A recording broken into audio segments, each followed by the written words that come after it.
आपको एक दिन में इनऑर्गेनिक केमिस्ट्री कितने घंटे करने हैं ताकि आपके पास एक्स्ट्रा और जो सब्जेक्ट्स है फिजिक्स और जितने भी बायोलॉजी के सब्जेक्ट्स हैं उनको भी आप टाइम दे सको। उस हिसाब से आप prepared whole planner whole chart for you.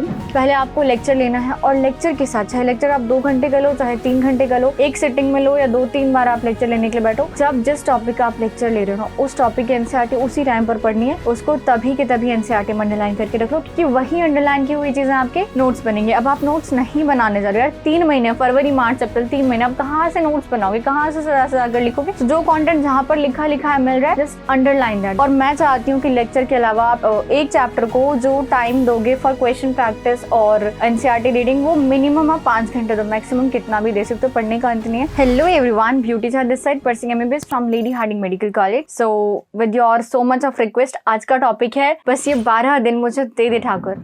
Topic ये नहीं है, टॉपिक है how to complete inorganic chemistry in just 12 days. Yes 12 days, it's not a joke. और यहाँ पर मैं आपके पास इनऑर्गेनिक केमिस्ट्री कितने चैप्टर्स बचे हैं, आपको कितने दिन में करने हैं, उस चैप्टर का जो लेक्चर होगा वो कितने घंटे का होगा, और ना सिर्फ इतना कि उस चैप्टर का लेक्चर आपको कहाँ से लेना है, and the source the content will be available free on the YouTube. और ताकि आपको ये क्यों, मतलब मुझे ना इस वीडियो को शूट करने से पहले 3 घंटे लगे थे, एंड उसके बाद मुझे मैंने इनऑर्गेनिक केमिस्ट्री की बुक खोली है for you guys, and YouTube पर मैंने सर्च किया कहाँ पर किस टॉपिक किस चैप्टर से रिलेटेड बेस्ट कंटेंट है जहाँ पर कि रिवाइज्ड एनसीईआरटी सिलेबस के अकॉर्डिंग आपको सब कुछ मिल जाए। सो इसके यहाँ पर भी आपका टाइम नहीं जाएगा कि आपको कौन सा लेक्चर कहाँ से लेना है, एंड पूरा टाइम कैलकुलेशन है कि 12 दिन में आपको कैसे इनऑर्गेनिक कितना पढ़ना है, एक दिन में कितना टाइम देना है, और इन सब चीजों को ध्यान में रखा गया है कि इनऑर्गेनिक केमिस्ट्री अगर मैं 12 दिन में बोल रही हूँ that doesn't mean that you have to study 24 hours a day only and only inorganic chemistry. आपको एक दिन में इनऑर्गेनिक केमिस्ट्री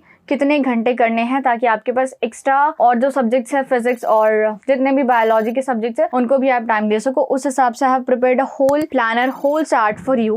बस आपको उस डायरेक्शन में मेहनत करना है, पूरा चार्ट पूरा मतलब सारी सामग्री बनी हुई है, इसके साथ साथ पूरे स्टेप्स भी है। Let's begin. चैप्टर्स आपके पास सेंटीन है जो काट कूट के इनऑर्गेनिक के लिए समेट के रखे हुए हैं, दैट इज के periodic table, chemical bonding, P block 11th and 12th class का, coordination compounds, T and F block और बायोमोलिक्यूल्स। अगर मैं बात करूँ आपको इन सब चैप्टर्स को कितने दिन में करना है तो लिखा हुआ है ये 2-2-2-2-1-2-1। देख लेना कि पीरियोडिक टेबल आपको 2 दिन में कंप्लीट करना है, केमिकल बॉन्डिंग 2 दिन में कंप्लीट करना है, पी ब्लॉक 11th क्लास का भी 2 डेज में होगा, 12th क्लास का भी 2 डेज में होगा, डीएनएफ ब्लॉक का 1 डे में कंप्लीट हो जाएगा, और कोऑर्डिनेशन कंपाउंड्स 2 डेज में, और बायोमोलिक्यूल्स 1 डे में। Is it a joke? It's not a joke at all. कैसे करना है I am just gonna tell you. Lecture का ड्यूरेशन देखो, पीरियोडिक टेबल आपको लेना है कॉम्पिटिशन वाला पे, अमित महाजन सर ने पढ़ा रखा है, and he has taught the best. Okay 2.5 hours का लेक्चर है। केमिकल बॉन्डिंग भी again from Amit Mahajan sir at the channel competition वाला, freely available on YouTube, and I am not promoting anything, ठीक है। 4 आवर का लेक्चर है। P block 11th and 12th दोनों 5 घंटे का लेक्चर है, मैंने अभी रिसेंटली देखा है, that is from the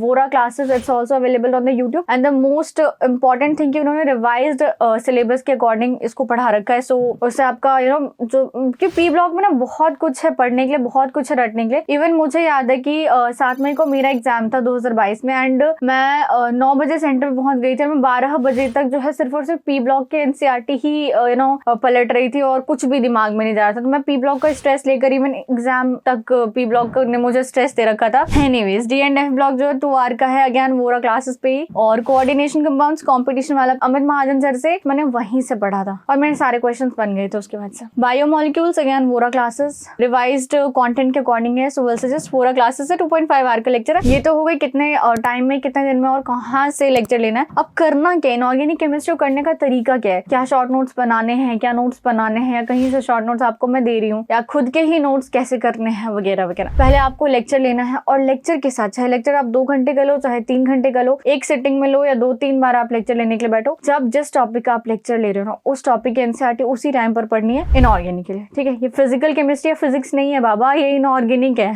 so जितना जल्दी पढ़ोगे उतना जल्दी भुला भी जाएगा।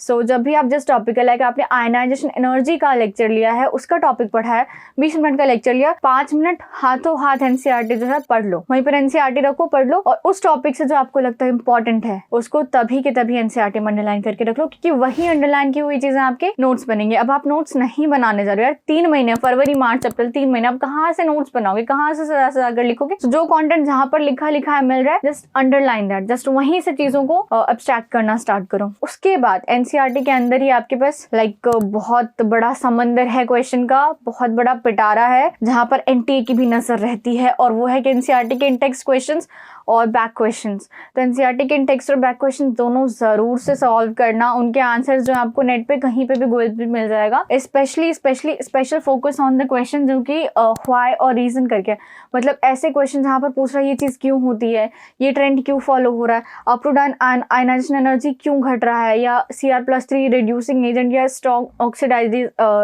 ऑक्सीडाइजिंग एजेंट क्यों है। तो जहां पर भी व्हाई या रीजन वाले क्वेश्चन आपको इन टेक्स्ट या बैक एक्सरसाइज में दिखते, उसको तो भाई 5 स्टार मार्क करके रख लो, क्योंकि वहां से असर्शन रीजन जरूर बन सकते हैं पेपर में। अब चैप्टर भी हो गया, आपने जो है क्वेश्चंस भी प्रैक्टिस कर लिए। अब है टॉपिक वाइज डीपीपी मतलब कि अब आपने लॉन्ग क्वेश्चंस तो देख ले, यहाँ से आपको बस 4 ऑप्शन यहाँ पर हैं, एमसीक्यू टाइप के भी क्वेश्चंस प्रैक्टिस करना है। वो मैंने तो किया था पीडब्ल्यू के ऐप पे, जो उम्मीद वाला सेक्शन है जो फ्री बैच का जो हर किसी के पास होता ही है, उसके में ही डीपीपी करके प्रैक्टिस शीट करके 100 150 क्वेश्चन का चैप्टर वाइज पूरा एमसीक्यू आता है, वहां से प्रैक्टिस कर सकते हो। जो सोर्स है बस 100 150 क्वेश्चन एक चैप्टर के लगाने हैं, कहीं से भी लगा लो। पीवाईक्यू वैसे तो इसमें पूरा मुझे लग रहा है पैटर्न थोड़ा सा हिल जाएगा, but PYQ still PYQ important है, 5 साल के देख लेना। और नोट्स का क्या है, तो नोट्स अभी बनाने के लिए नहीं बैठना है। नोट्स क्या है आपका, तो वही हैंडमेड जो आप एनसीईआरटी पढ़ोगे ना, उसी टाइम पर अंडरलाइन करते रहना। जैसे बिकॉज वाली लाइंस बहुत सारा आपको मिलेगा, ये चीज क्यों होती है, ये वाले, तो सबको अंडरलाइन करके रख लो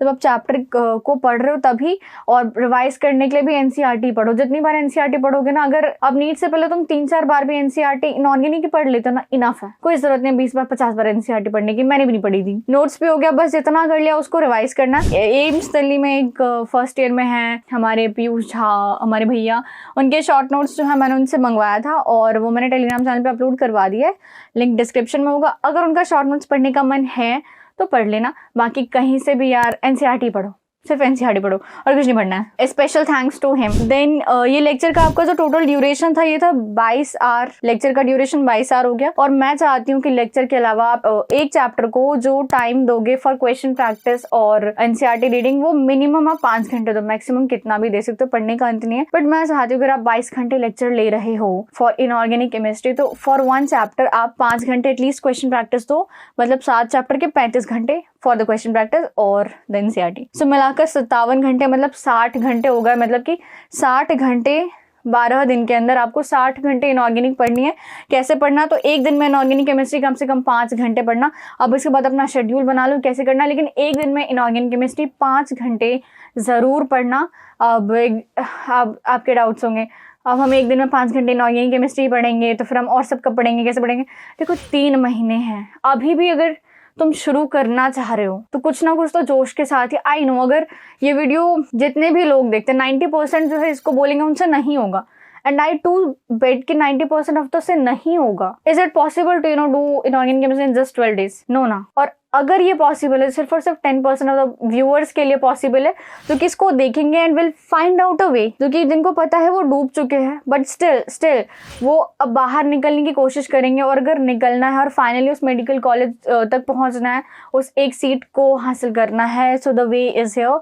ये पूरा रास्ता है, सारी सामग्री बना दी है, अब बस खाने की देर है। सो प्लान बनाओ यहाँ से कि 12 दिन में इनऑर्गेनिक केमिस्ट्री कैसे होनी है। देखो करने वाला ना कर लेता है, और जो नहीं करने वाला होता, जिससे नहीं होता है, वो बहाने मारते रहता है। वो दुनिया में बहाने मारेगा, अपने पेरेंट्स के भी सामने बहाने मारेगा, और कमेंट सेक्शन में तो मारते ही हैं। सो यहाँ पर वीडियो एंड करता है। सो 12 दिन में इनऑर्गेनिक केमिस्ट्री इसी अप्रोच से करो, और बाकी कोई भी क्वेरी हो तो कमेंट सेक्शन में लिख देना। होप वीडियो से थोड़ी बहुत हेल्प मिली हो। अच्छे से पढ़ाई करो। देखो जहाँ कहीं जो गलती हो गई लेना, जो भी हो गया, अब 3 महीने ना बस उन सबको भूल के बाउंस बैक करो। 3 महीने बंद होकर एक जगह पढ़ाई पर सिर्फ और सिर्फ फोकस करो, और कैसे चैप्टर कंप्लीट होना है, कैसे रिवाइज करना है, कैसे टेस्ट में मार्क्स इंप्रूव करना है, इन सब चीजों पे असेसमेंट करो और अपना बेस्ट दो। एट द एंड अगर रिजल्ट सेटिस्फैक्टरी नहीं आता है, वैसे तो आई विश आएगा एंड डेफिनेटली आएगा। If you are working hard, if you are putting your efforts 100%, then results will be on safer side, results will be toward you. But still if you are not getting the result satisfactorily, तो फिर भी ना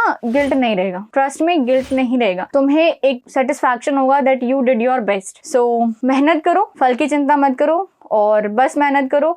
3 महीने की और बात है, जो त्याग कर रहे थे, जो तुम सेक्रीफाइस कर रहे थे, उसको 3 महीने और कर लो और उसके बाद लाइफ इज गोना अमेजिंग, ठीक है। You too will be at my place, will be feeling that you know यार बहुत इसके बाद ना लाइफ सच में, कॉलेज में तो पढ़ना ही पढ़ना है, लेकिन बाहरी दुनिया में लाइफ काफ़ी अच्छी हो जाती है, बहुत इज्जत मिलता है एंड लाइक बहुत चीयरफुल लाइफ है।